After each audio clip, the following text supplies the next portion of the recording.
नमस्कार दोस्तों, एनएस ज्योतिष में आपका फिर से स्वागत है। आज हम बात करेंगे मीन लग्न यानी कि पीसी डिसेंडेंट का अप्रैल 2025 आपके लिए कैसा रहेगा, ये हम लोग जानेंगे।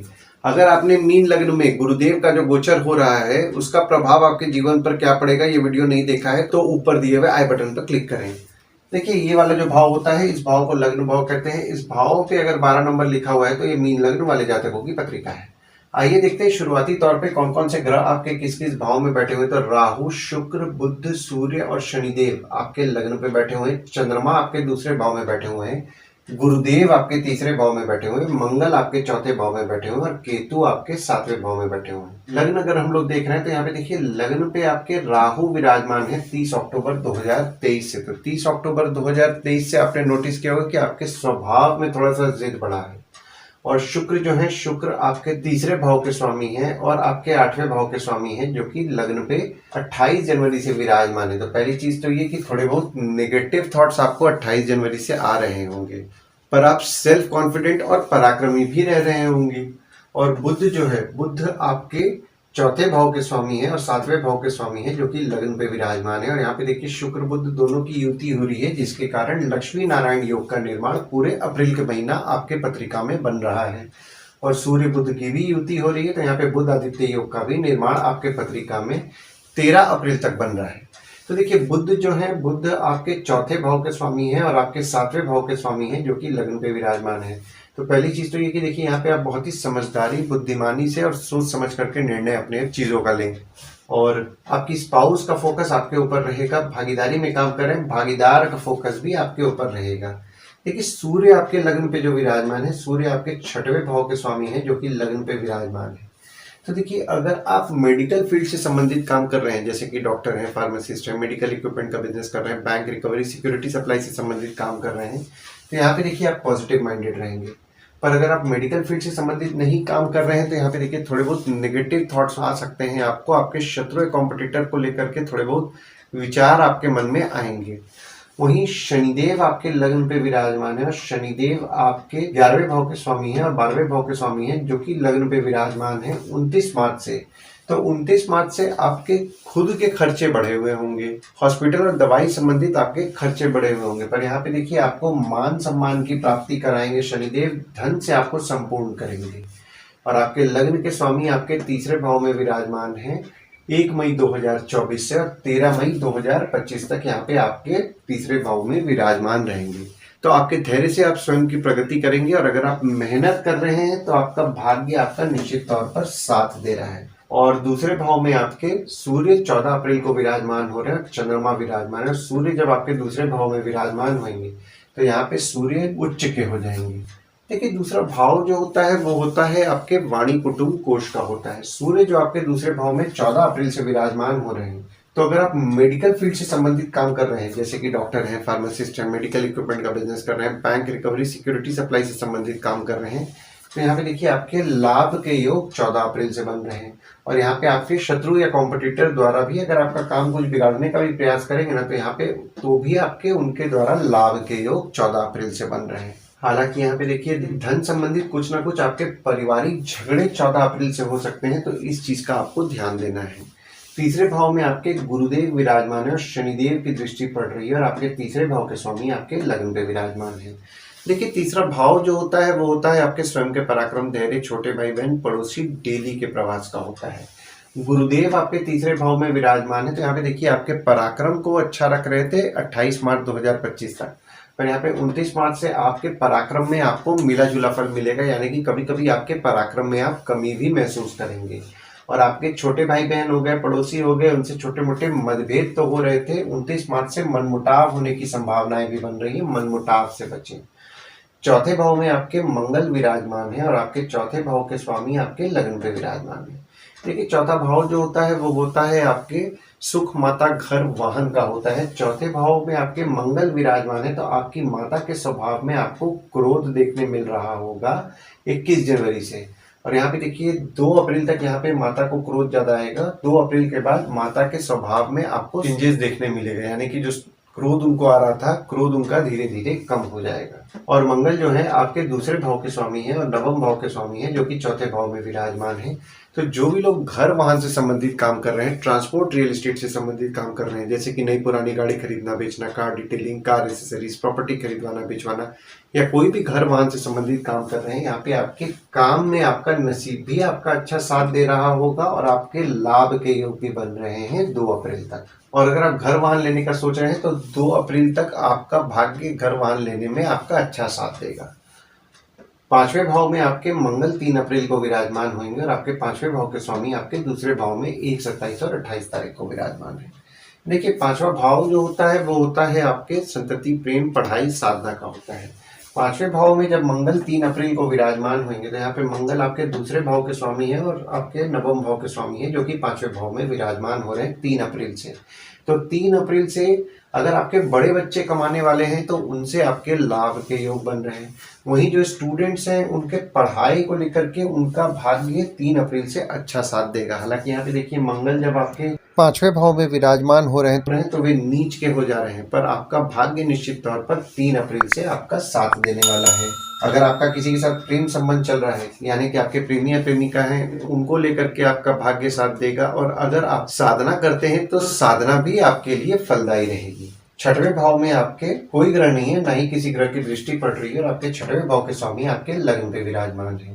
देखिए 6वां भाव जो होता है वो होता है आपके रोग, ऋण, शत्रु, मामा मासी का होता है। 6वें भाव के स्वामी जब आपके दूसरे भाव में 14 अप्रैल से विराजमान होंगे तो देखिए धन को लेकर के थोड़े बहुत पारिवारिक कलेश बढ़ सकते हैं, इस चीज का आपको ध्यान देना है। और 7वें भाव में आपके केतु विराजमान है, मंगल की दृष्टि पड़ रही है, गुरुदेव की दृष्टि पड़ रही है और शनिदेव की दृष्टि पड़ रही है और आपके 7वें भाव के स्वामी आपके लग्न पे विराजमान है।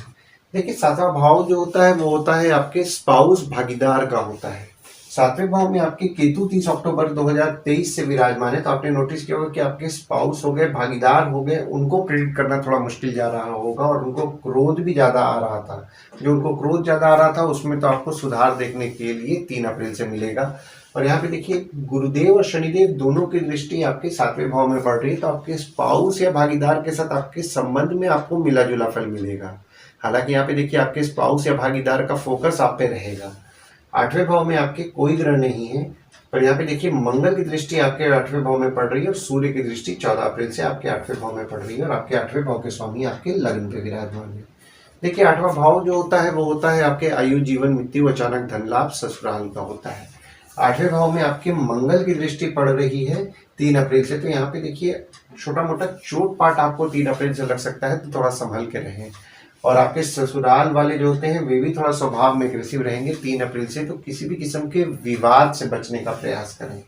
नवम भाव में आपके कोई ग्रह नहीं है, पर यहाँ पे देखिए गुरुदेव की दृष्टि आपके नवम भाव में पड़ रही है और आपके नवम भाव के स्वामी आपके 4थे भाव में विराजमान होकर के केंद्र त्रिकोण राजयोग का निर्माण किए हुए हैं 21 जनवरी से, और ये केंद्र त्रिकोण राजयोग का निर्माण 2 अप्रैल तक रहेगा। देखिए नवम भाव जो होता है वो होता है आपके भाग्य, धर्म, जीजा, साली, साला, छोटे भाई के स्पाउस का होता है। गुरुदेव की दृष्टि आपके नवम भाव में पड़ रही है, तो आपका भाग्य निश्चित तौर पर आपका अच्छा साथ दे रहा है। आपके जीजा, साली, साला, छोटे भाई के स्पाउस हो गए, उनके साथ संबंध में आपको मजबूती भी देखने मिला होगा 1 मई 2024 से। और 10वें भाव में आपके कोई ग्रह नहीं है, पर यहाँ पे देखिए मंगल की दृष्टि पड़ रही है और शनिदेव की दृष्टि पड़ रही है और आपके 10वें भाव के स्वामी आपके 3रे भाव में विराजमान है। देखिए 10वां भाव जो होता है वो होता है आपके बॉस, पिता, काम, ऑफिस का होता है।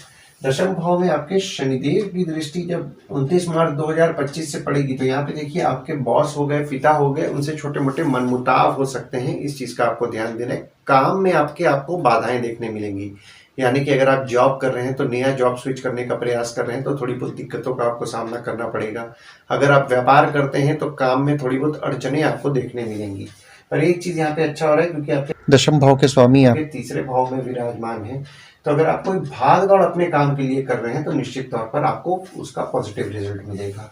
और मंगल की दृष्टि भी जो आपके 10वें भाव में पड़ रही थी, तो आपके बॉस हो गए, पिता हो गए, थोड़ा स्वभाव में जो एग्रेसिव रह रहे थे, तो उनके एग्रेसिव स्वभाव में भी आपको सुधार देखने के लिए 3 अप्रैल से मिलेगा। 11वें भाव में आपके कोई ग्रह नहीं है, पर यहाँ पे देखिए मंगल की दृष्टि पड़ रही है और गुरुदेव की दृष्टि पड़ रही है और आपके 11वें भाव के स्वामी आपके लग्न पे विराजमान है।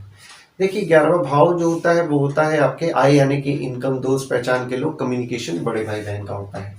मंगल की दृष्टि आपके 11वें भाव में 21 जनवरी से पड़ रही है। तो यहाँ पे देखिए आपके बड़े भाई बहन हो गए, दोस्त हो गए, पहचान के लोग हो गए, उनके स्वभाव में आपको क्रोध देखने मिल रहा होगा। ठीक है, थोड़ा डिप्लोमेटिकली अगर आप चीजों को हैंडल करेंगे तो आपको निश्चित तौर पर पॉजिटिव रिजल्ट मिलेगा, क्योंकि यहाँ पे देखिए गुरुदेव की दृष्टि भी आपके 11वें भाव में पड़ रही है। तो इनकम के लिए निश्चित तौर पर आपको शुभ फल की प्राप्ति कराएंगे। यानी कि जो लोग जॉब कर रहे हैं, काम में उनके बाधाएं देखने मिलेंगी, पर इनकम निश्चित तौर पर उनको हो रहा है। और जो लोग व्यापार करते हैं, व्यापार में भी काम में थोड़ी बहुत अड़चने आएंगी, पर उनको इनकम होगा। देखिए जो लोग व्यापार करते हैं ना, पैसे कहीं अटकेंगे ना तो थोड़ा स्वभाव में आप एग्रेसिव हो सकते हैं, जिसके कारण छोटे मोटे विवाद हो सकते हैं पैसे को लेकर के। तो इस चीज का आपको ध्यान देना है और डिप्लोमेटिकली और समझदारी से अगर आप चीजों को निकालेंगे तो ज्यादा अच्छा रहेगा। 12वें भाव में आपके कोई ग्रह नहीं है, पर यहाँ पे देखिए मंगल की दृष्टि 3 अप्रैल से पड़ रही है और आपके 12वें भाव के स्वामी आपके लग्न पे विराजमान है। देखिए 12वां भाव जो होता है वो होता है आपके खर्च, जेल, फॉरेन, हॉस्पिटल, मोक्ष का होता है। 12वें भाव में आपके मंगल की दृष्टि 3 अप्रैल से पड़ेगी, तो आपको विवाद में नहीं पड़ना है, और कोई विवाद हो भी जा रहा है तो कोशिश करना है अपने एंड से ही सॉल्व करने का, और कानूनी मामले में नहीं जाने देना है।